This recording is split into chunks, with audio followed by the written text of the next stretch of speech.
Bonjour à tous et bonjour à toutes. Il y a quelques jours, je vous proposais de découvrir en détail la version 1.30 de l'hélicoptère Scorpio. Il est temps aujourd'hui de vous présenter la version 2.13 de cette même gamme d'hélicos propulsés par une motorisation électrique. Le Scorpio 2.13 ayant cette fois pour particularité d'être équipé de deux rotors principaux qui tournent à contresens pour se mouvoir dans les airs. L'hélicoptère Scorpio 2.13 est livré dans une boîte qui peut également faire office de mallette pour le transport. Son contenu propose tous les éléments nécessaires pour pouvoir voler, et les seuls compléments non fournis dont vous aurez besoin pour le faire fonctionner se borneront à la présence de 8 piles de type LR6 pour équiper l'émetteur. Le kit du Scorpio 2.13 comprend un hélicoptère à double rotor à propulsion électrique, accompagné d'une notice en français. À ses côtés, nous trouvons encore un émetteur 4 voies à manche en 2 Go 4, puis un accu d'alimentation livré avec un équilibreur, puis son chargeur. En pièce de rechange, nous trouvons également un jeu de pales supplémentaire.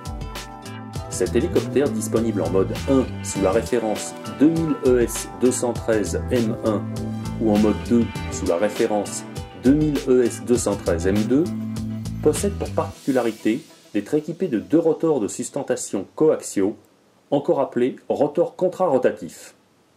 Une technologie directement inspirée de certains hélicos de combat très célèbres à l'échelle 1, comme le Kamov 50, qui lui confère une stabilité à toute épreuve une fois en l'air. La conséquence directe de la présence de ces rotors inversés, c'est la suppression de l'habituel rotor de queue.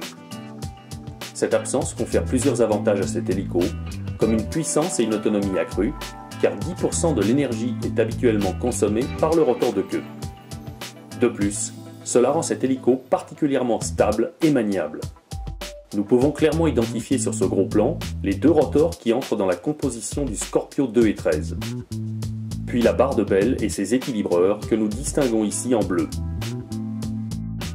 Dans la pratique, voici la façon dont les pales de cet hélico se comporteront lorsque vous mettrez les gaz pour décoller du sol. On distingue parfaitement le mouvement contraire des deux pales qui permet à l'hélico de décoller.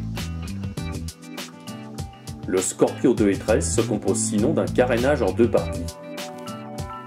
Ce dernier est raccordé à la structure principale au moyen de 8 attaches dont nous apercevons ici les petits cils en bloc de fixation. Le démontage du carénage ne prendra que quelques poignées de secondes et s'effectuera à la main en démontant d'abord la partie avant de l'hélico.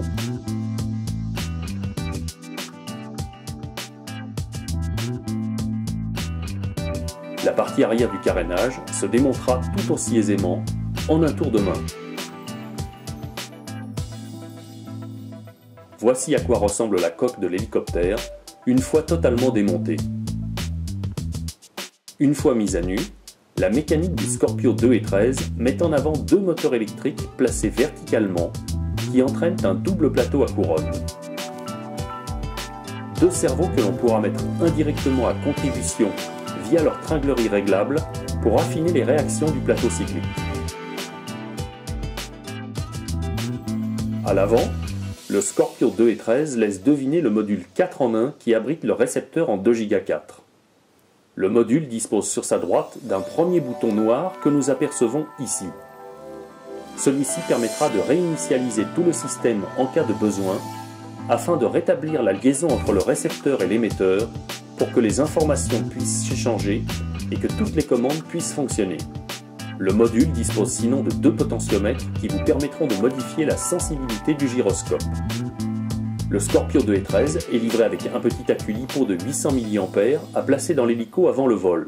Le kit de base fournit un chargeur spécial qui permettra de le recharger en 1 heure de temps environ.